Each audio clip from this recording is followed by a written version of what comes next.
The Prestige, directed by Christopher Nolan, is the greatest thriller in the history of cinema. If someone asked you to describe this film with one word, what would you say? Revenge, rivalry, magic, maybe recognition, or obsession? As for me, I would choose the word deception.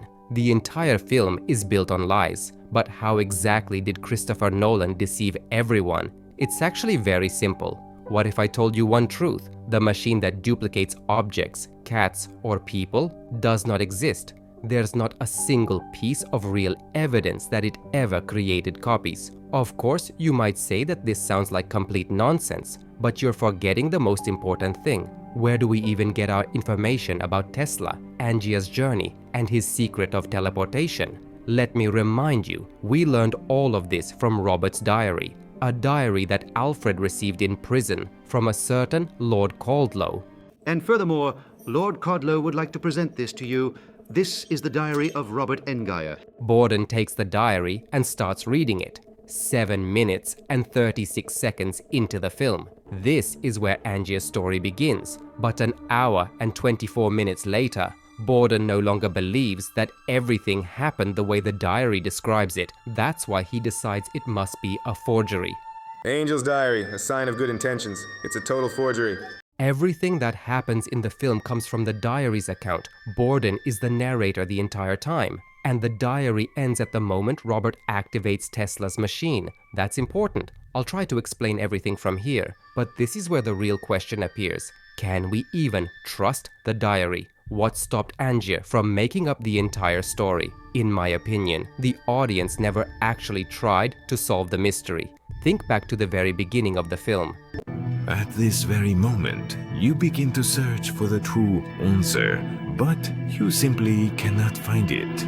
You don't truly wish to know the truth.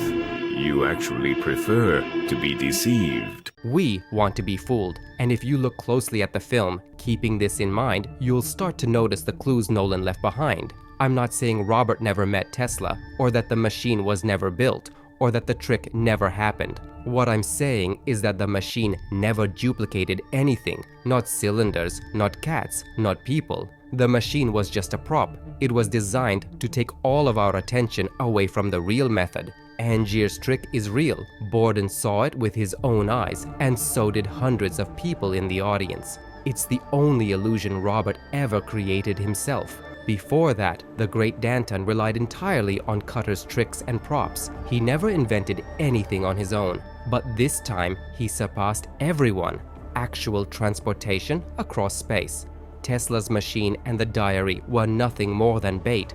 The first part of the trick. The entire film shows us Robert's transformation from a damn good performer into the greatest illusionist of his time. Transformation is the second act of the trick. And the ending, the Prestige itself, is Robert's death. All of it together is one illusion, one grand trick. The entire film. Angier deceived not only Borden, Fallon, and Cutter, he deceived you as well. My name is Evgeny, and today we're breaking down the Prestige. It's time to uncover the true cost of the great illusion and the price of Robert's life. How many times were we fooled? I promise you, this will be very interesting. Let's begin.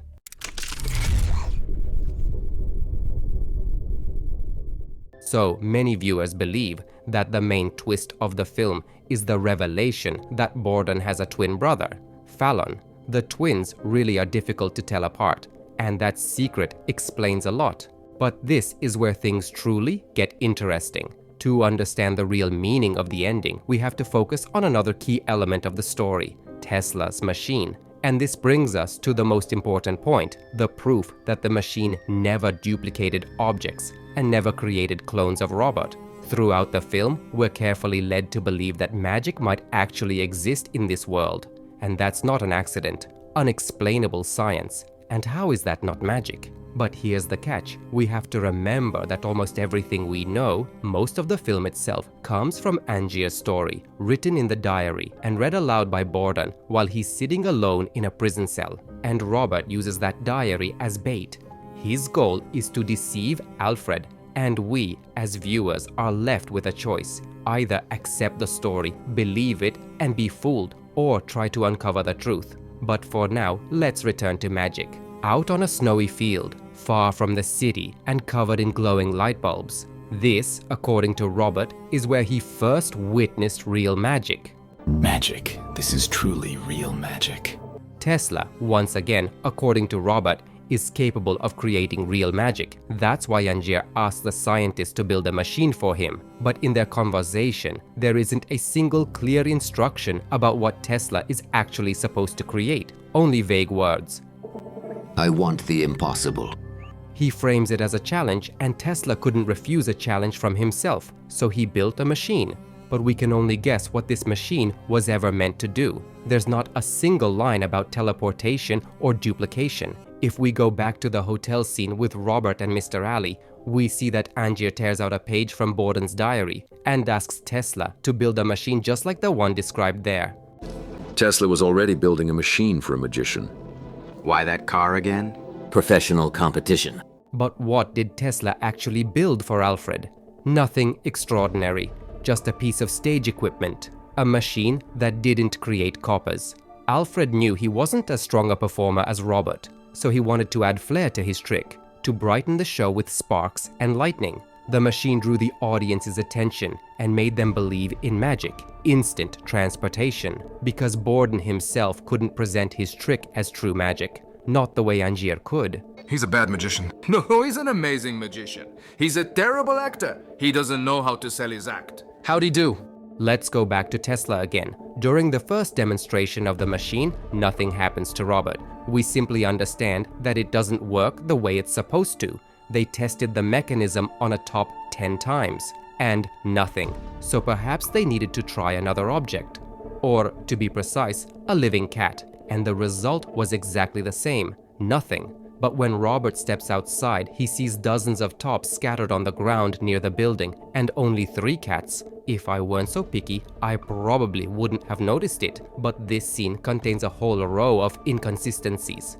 First, let's recall, Ali said they conducted the experiment with the top 10 times.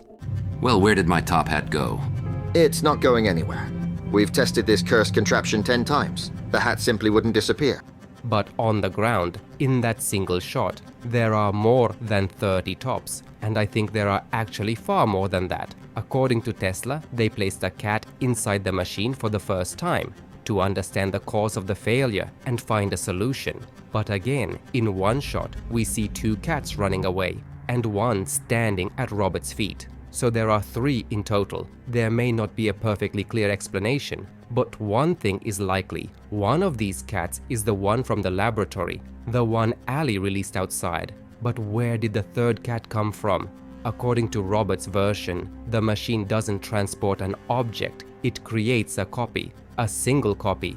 Yet the number of tops is far greater than it should be. When the scientist saw the result of the experiment, he said he needed to adjust the mechanism, and perhaps only after fine-tuning it did the machine begin producing just 1 duplicate at a time. But I still believe the adjustment Tesla mentioned was about the location, the exact place where the copy would appear. Without knowing that, Angier could never perform the trick or fully control the process. The second important detail is the ending of the diary. Alfred stops reading at the most interesting moment, at the machine's final test. Why cut the story right at the most crucial point? I think Borden simply wouldn't have believed any of it if the diary continued. He would have dismissed everything Angier described, and only at the very end of the film do we finally see what actually happened back then. We learn it only when Robert dies, and it seems like in those final moments he tells us the whole truth.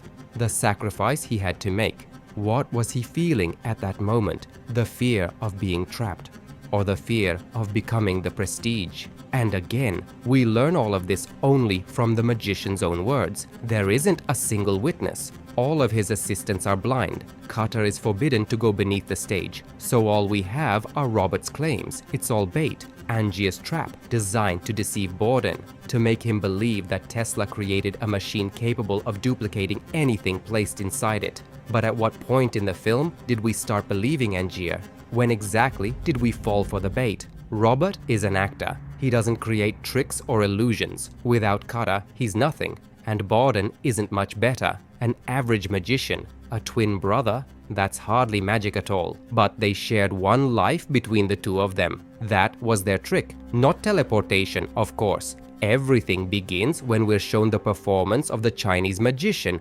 Chang-Ling Su. The trick with the water tank and the goldfish. The old man's illusion relied on total commitment. Even after the performance, he continued staying in character, hobbling his way to the carriage. At first glance, it seems like Borden understood the secret because he himself was pretending. He and his twin brother played one person. Complete dedication to the craft. But even here, we were deceived. At the end of the film, we learn about Robert's title and his true identity. He is in fact a lord. Angier had been acting the entire time, from a simple stagehand to the great Danton. It's no coincidence he was considered one of the best performers in the country. You may say the film gave no hints, that this twist came out of nowhere. But again, you simply weren't paying attention, and you wanted to be fooled. Here's the scene.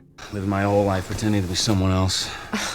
You're pretending to be someone else. I don't think changing your name compares. It's your name, it's who you are and where you're from. Because I promised my family I wouldn't embarrass them with my theatrical endeavors. Only Julia knew who he really was. All this time, Lord Caldlow was leading us by the nose, from the very beginning to the very end, even in the moment of his death. That is what total commitment looks like. In this, he surpassed Alfred. His performance never ended. And even at the end of the show, when the water tank is being taken out of the building, that too is part of the act. Robert knew Alfred would check everything, that he would watch, investigate, and search for answers. So when the apparatus is taken away, it's still part of the show, a performance for an audience of one, for Borden. But what really happened under the stage? This is one of the most confusing scenes in the entire film. We assume Robert is drowning. Everything suggests that the machine truly duplicates a person. Carter even identifies Angier in the morgue. Did Robert really use a double? Doesn't that seem more likely? Identifying a dead body is not easy. People change drastically after death, and a man who has supposedly died 100 times would hardly struggle to escape. So why is he kicking the glass? Why try at all? He should know escape is impossible. Is it just instinct? The instinct for survival? And do you really believe Robert would share his true secret? Throughout the entire film, his goal is to become a great magician. Recognition, victory. That's the only thing that drives him, not money. He isn't struggling financially, unlike Borden. A man who carries the title of Lord is hardly someone you'd expect to rely on Tesla's machine working exactly the way Angier describes in his diary. But there's another important detail, a clue Christopher Nolan leaves at the very end. When Fallon shoots Robert, Angier is on his knees, and in that moment, he finally understands the truth behind Borden's trick, and it's not the twin brother. My brother. A twin. Carter knew, but I told him it was too simple, too easy. The trick wasn't in teleportation. It was in the fact that the brothers shared one life between them. That was the real secret. But Robert responds that Alfred probably never understood why they did it. The audience knows the truth. The world is simple, miserable. There's no magic in it. But if you can fool them, even for a second, you make them wonder. It's all about the look on their faces. But look at Alfred's face. There's no wonder there. And just before his death, Angier says again, there is no magic. He managed to fool everyone. Then the film takes us back to the very beginning, where Cutter explains the three parts of every illusion: the pledge, the turn, and the prestige. At the same time, we see the fire and hear a voiceover again. This is the moment when you try to find the answer, but you don't because you're not really looking. And then we're shown the cylinders. Christopher Nolan points directly at the place where the solution lies, but you don't want to know it. You want to be fooled. You want to be fooled. And then we're shown what's inside the water tank. I believe the great Danton truly did create the trick of his lifetime, a secret he took with him, while everything else was just deception. He was so desperate to defeat Borden that he didn't mind getting his hands dirty, and he would never reveal the true method of his illusion so easily. He staged everything. He knew Alfred wouldn't resist, that he would go beneath the stage, and he drowned his own double right in front of Borden's eyes. That's why the man in the tank is struggling to escape. And those copies at the end of the film? Nothing but props. Mannequins. What made me come to this conclusion?